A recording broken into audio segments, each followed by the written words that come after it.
everyone. Welcome to Goodwill's Career Quest. I'm your host today, Natalie Wilcoxon, and I'm here with Stephanie Kelley, who works for Verner Learning Center. And I'm going to ask her a couple questions about hot button topics that are happening in today's early learning. Sure. So, mainly what I want to touch on is something that we've talked about before, which is experiential education. Mm-hmm.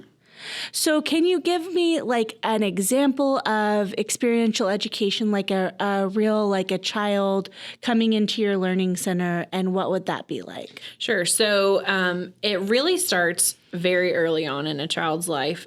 We have a lot of our students in our center-based care from the time they're infants up through. So through that time, we are experiencing everything that they're experiencing. We're experiencing learning how to sit up.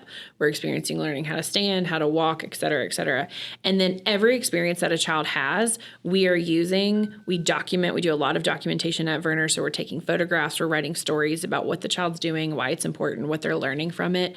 And then we're using that information to influence further curriculum. So if we notice that an 18-month-old has been doing a lot of filling and dumping, which every parent knows is a very stressful part of an early childhood experience. They love to fill things up and they love to dump them all out. But we're going to use those experiences to influence further curriculum. So we might put lots of dump trucks in the block center.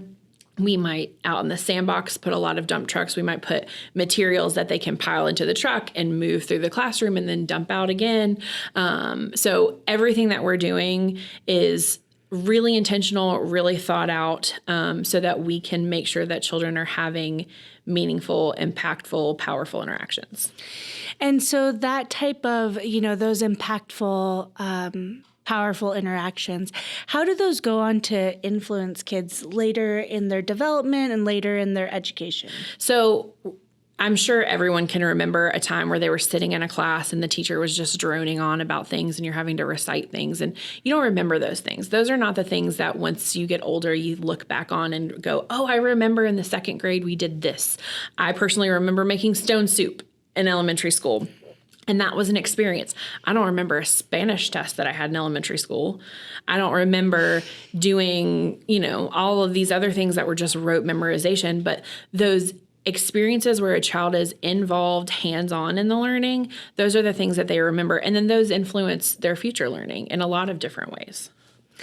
Yeah, that's amazing. I can also pinpoint very specific times when I was like, oh yeah, I remember doing this. Like science projects were like huge. And because they're usually hands-on. Yeah, they're hands-on. They're exciting. The kids are involved in the process. They're involved in having hypothesis and testing those hypotheses. And, it's really something that they remember because they're involved in the process. Whereas if you're just sitting in a room and a teacher's like, this is A makes this sound, you're like, oh gosh. Yeah. Please. You're like, something else. Yeah, please don't make me do this anymore. Yeah. Yeah, that's really amazing. That experiential education really lets kids know what they're interested in. Yeah, absolutely. Yeah. Another kind of topic that we've touched on earlier is equity in education. Mm-hmm. I know that Verner is really, really committed to equity in the early childhood learning process.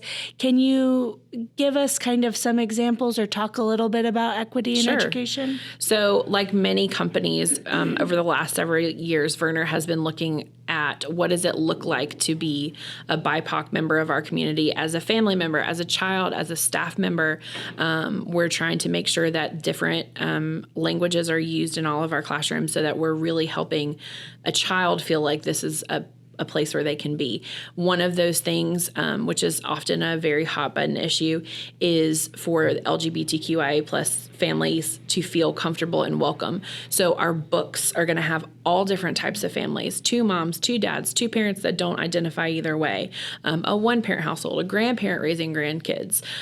So there's no, so that children are really exposed to the different people and different ethnicities and different languages so that when they're older, it's not a shock. And if we can at Verner make sure that our classrooms are full of families and curriculum and books and all kinds of materials where children can see not only themselves, but all of their community in that, then we know that we're doing the right thing. So it's really about preparing kids to go out into the world and see these these different types of families, different types of people, Absolutely. all sorts of things. Absolutely. We want to make sure that children have all of those really meaningful experiences and really have an opportunity to learn as much as possible about their community and about the world. That's really cool. As part of that kind of equity initiative, I know you get a lot of funding. You hold the Early Head Start. The Early Head Start for Buncombe County. And that kind of tends to be an equity measure for people who are, less wealthy or things like that.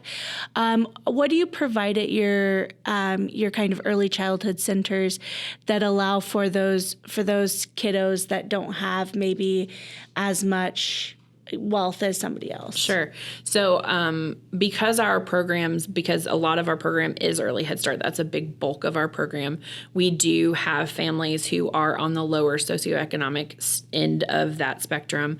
And one of the ways that we help support families is in the Early Head Start program, you're not required to pay anything. You're not required to provide anything. So we provide diapers, we provide wipes, we provide all the food, all of the milk, all the water, obviously all the curriculum pieces.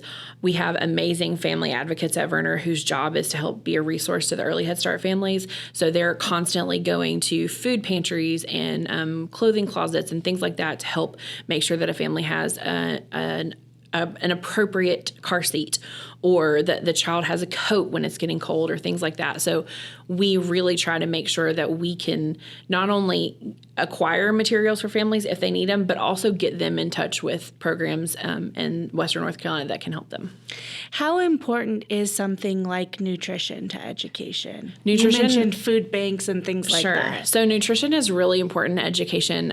I have mentioned before that Verner has a food program called Rainbow in My Tummy that was designed at Verner.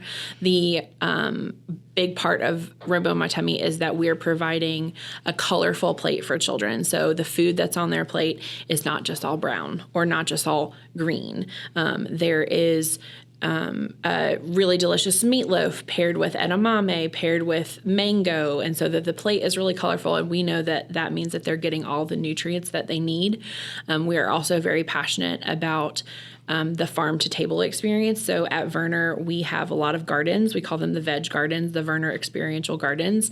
And in those gardens, kids are growing fruits and vegetables, and then that stuff is then going into their food. So they're really learning where their foods come from, not just that it comes from the grocery store or McDonald's or wherever it is, but that they get to see where food is grown and how it's grown and be involved in the process. And what we find is that when children are involved in the process, they're more eager and willing to try food. So if they helped plant it, if they helped grow it, if they helped pick it off of the vine, then they're more excited when it comes back to them in their lunch to give it a try. That's amazing.